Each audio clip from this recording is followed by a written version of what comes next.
Nabaye abanyarwanda bamaze kugaragara bifashe amashusho bambaye ubusa. Hari abifotora ubwabo ariko hari n'ababigize umwuga bahamagara cameraman bakamuha ako kazi. Nyuma yo kureba urwo rutonde rw'abantu 9 bifotoje bambaye ubusa, ndanakubwira impungenge, imbogamizi n'uburyo akazi k'ubufotozi gakorwa iyo umukobwa ahamagaye umukameraman ngo aze mufotore. Ibi bikaba ari byatangajwe n'abakameramani ubwabo babikora. N'amafoto abahenze cyane kuyafotora, ariko se agaruza amafaranga gute? Iyo bamaze kuyifotoza bayashyira he cyangwa se ajya hehe? Ngo ikaze, nitwa Jean de Dieu Tumukunde, iyi ni JT Entertainment. Kanda subscribe, uduhereze like na comment. Ikindi dukurikire ku mbuga nkoranyambaga zacu zitandukanye. Ikaze.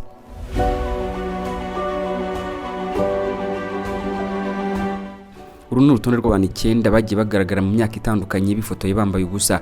Usa nibifuza kumenya mu cyumba gifotorerwamo ano mafoto hagati y'umukameramani n'uwifotoza uko biba bimeze, uko akazi gakorwa. Simbukisha ino video ugere ku munota guhera ku wa 9, uraza kumenya byinshi birimo n'ibisa n'ibiteye ubwoba bibera muri kiriya cyumba. Ndahera ku bava bankomiza hirya, ariko ntabwo kwizera Emeline nifuza kumutindaho ibyo mumaze iminsi mubibona ku mbuga nkoranyambaga zitandukanye. Cyakora kamaze nkubwire yuko yagaragaye n'igikundi cy'abakobwa n'umuhungu bari gukorana imibonano mpuzabitsina, hakaba ari naho yagaragaye akoresha icupa rya Heineken. Nyuma RIB yaje kumutana muri yombi n'abagize itsinda ryiswe Rich Gang bohererezanya bene ano mashusho. Iryo tsinda rigizwe na Ishimwe Patrick, Uwineza Neri Sani, Gihozo Pascaline, Kwizera Emeline, Uwase Sariha, Uwase Berize, Shakira Uwase, Rucyana David na Banza Julienne, bose bakaba bafite hagati y'imyaka 20 na 28. Ku mwanya wa kabiri reka nkubwire uwitwa Gloria Buji. Mu kwezi kwa 9 umwaka ushize 2024, ku mbuga nkoranyambaga hakomeje gusakazwa amashusho y'urukozasoni ya Gloria Buji, umunyarwandakazi uri mu bahanzi bari kuzamuka neza mu mujyi wa Kampala na Uganda muri rusange. Uyu mukobwa ubusanzwe ukomoka mu Rwanda yakunzwe bikomeye mu ndirimbo nka Nyash, Tokilimu, Sagara yakoranye na A-Pass n'izindi zitandukanye. N'amashusho yashyizwe hanze n'umuntu utaramenyekana. Ayo mashusho akaba yagiye agaragaza Gloria yambaye ubusa buri ari ahantu mu cyumba ari kubyina anabyinisha amabere ye. Gloria Buji mu Rwanda yavuzwe cyane mu itangazamakuru mwaka 2019 nyuma yo gusubiramo bitemewe indirimbo Ibirenze Ibi ya Charly na Nina. Ni indirimbo yavugishije abantu benshi mu myidagaduro y'u Rwanda. Icyakora Charly na Nina banga kubivugaho cyane, bituma inkuru yabo idatinda mu itangazamakuru. Ku mwanya wa gatatu ni uzaba kiriho Cyprien uzwi nka Jihad. Mu ijoro ryo kuwa 4 tariki 28 Kanama cyangwa se kwezi kwa 8 2024, bamwe mu bakoresha imbuga nkoranyambaga bakaba baratunguwe no kubona amashusho agaragaza umunyamakuru Cyprien uzaba kiriho uzwi nka Jihad yikinisha mu gihe cy'amasegonda arenga 20. N'amashusho yashyizwe hanze na Nyarwaya Innocent wamamaye nka Yago Pondati. Mbere yo kuyasohora akaba yari yabanje kubiteguza. Yasohoye aya mashusho nyuma y'iminota mike yari yashize atangaje ko ahungiye muri Uganda nyuma y'uko hari abantu ngo bagerageje kumwica mu myaka 4 yari ishize. Uwase Jackie ari ku mwanya wa 4. Mu mpera za 2023 nawe yagiye ashyira hanze amafoto y'ubwambure mu bihe bitandukanye. Yagiye abikora ku bushake bwe kubera ko akenshi na kenshi mbere yo kubikora yabanzaga kubaza abamukurikira niba bifuza ko abatamo cyangwa se abahaye amafoto y'ubwambure bwe.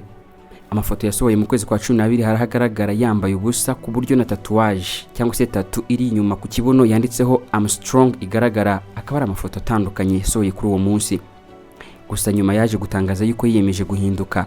Abinyujije ku rukuta rwe rwa X yatangaje ko guhera ubwo ngubwo agiye guhinduka, kandi asabye imbabazi buri wese yaba yaratutse akamubwira nabi no ku bindi batamubonaho neza. Ku mwanya wa 5 hari amashusho y'umunyarwandakazi witwa Linda Didan yambaye ubusa buri yakomeje kuvugisha benshi mu mwaka wa 2023. Amashusho agaragaza umunyarwandakazi ukorera muri Uganda umwuga w'itangazamakuru ndetse akanavanga imiziki. Urubuga rwa Exclusive ruri mu zigezweho muri Uganda rwatangaje ko yashyizwe hanze n'umuntu utarigeze umenyekana ku itariki 24 ukwezi kwa 4 2023. N'amashusho yasakajwe muri Insta story ya KFM uyu mukobwa yakoragaho. Wayashyize ku rubuga byaje gutangazwa ko ari umuhaka. Yagaragaje yuko yabikoze ashaka kwigisha isomo uyu mukobwa uri mu bakomeye mu myidagaduro ya Uganda. Yakomeje avuga ko Didan hari umusore witwa DJ Brian yagiye yoherereza amashusho yambaye ubusa, bikarakaza umukire wamuguriye imodoka yo mu bwoko bwa BMW X3. Ku rubuga rwa Twitter cyangwa se X rwa KFM bahise bihutira kugaragaza ko binjiriwe, bityo ubu butumwa n'aya mafoto by'uyu mukobwa ntaho bari bahuriye nabyo. Bwari ubwa kabiri mu kwezi kumwe Linda Didan bari bashyize hanze amafoto ye yambaye ubusa. byaherukaga ku itariki 16 ukwezi kwa kane, washyize amashusho kuri Twitter akaba yari yise amazina ya Linda Didan Nude, akaba yarakangishije umukobwa yuko agiye gushyira hanze andi menshi yambaye ubusa. Yaranditse agira ati ubu mfite amashusho ya Linda Didan wa NTV Uganda ukora mu kiganiro cya NTV The Beat. Aya mashusho nzashyira kuri konti ya TikTok. Amwe yagaragazaga uyu mukobwa ari kumwe n'undi mugabo mu gitanda, andi ari wenyine. Ku mwanya wa gatandatu hari uwitwa Sonia Rolland. Uwitonze Sonia Rolland akaba afite inkomoko mu Rwanda, wabaye Miss France mu mwaka wa 2020, yagaragaye yambaye ubusa kuri cover cyangwa se ku gifuniko cy'ikinyamakuru Playboy France magazine. Umugore wari ufite imyaka 40 mu ifoto yagiye hanze agaragara asa n'uhagaze ahantu amazi ari kumugwaho amanuka. Ibere rimwe ry'ibumoso ritagaragara neza mu gihe iry'iburyo ryo ryabaga rigaragara ndetse n'imoko yaryo. Sonia Rolland yari ari kuri iyi cover muri nimero y'ikinyamakuru mu mezi yo guturuka mu kwa kabiri kugera mu kwezi kwa kane 2022. N'amafoto yafashwe n'umufotozi wabigize umwuga Sam Hellman, usanzwe ari n'inshuti magara ya Sonia Rolland.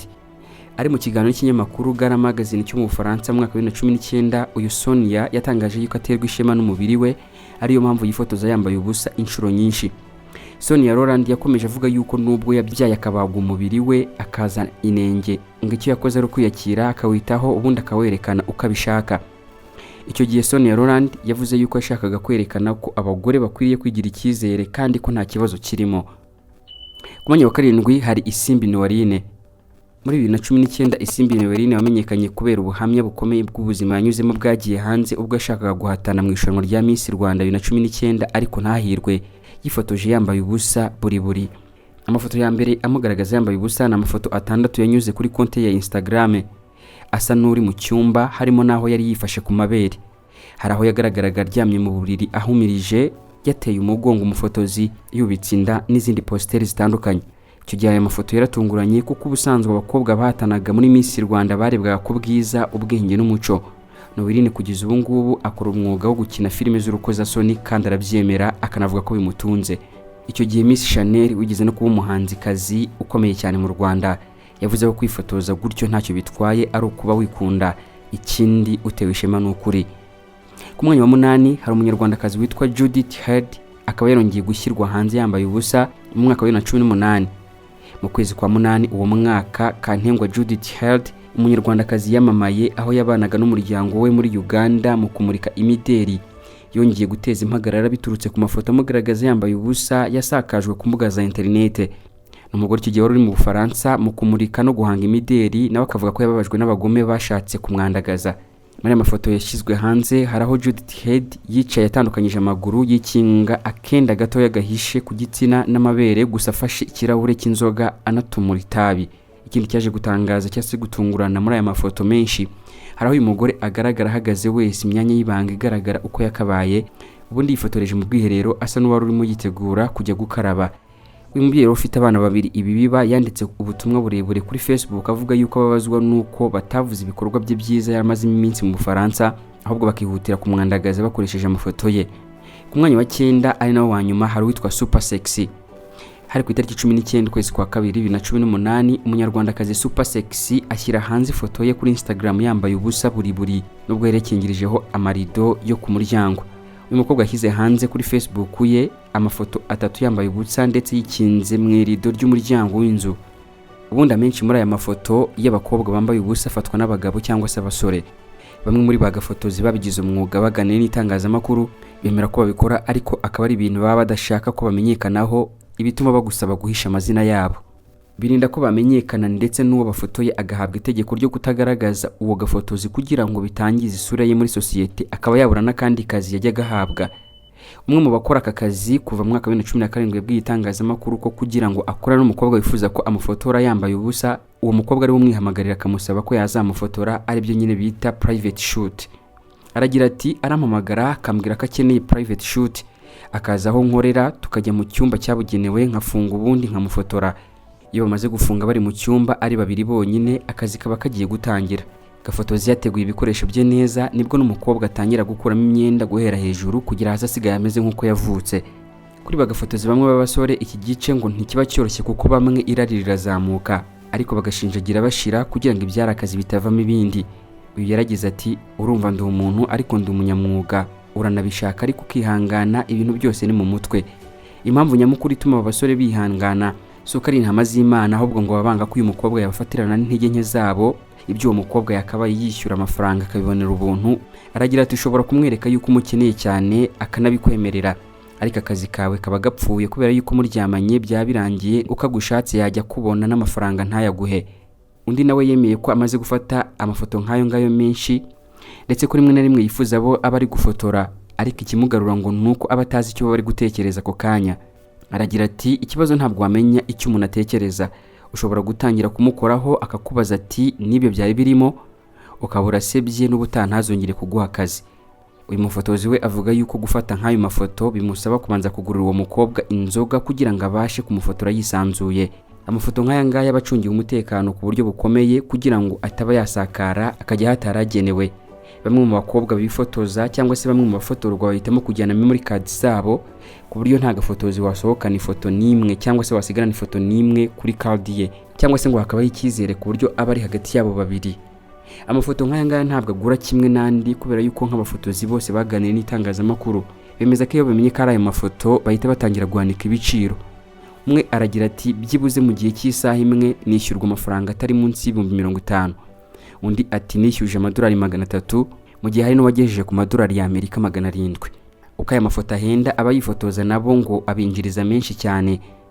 Abafotozi bavuga yuko aba bakobwa bayifashisha mu koyoherereza abagabo baba mu mahanga kugira ngo nibayakunda bazabasange baryamane nabo ubundi babishyure.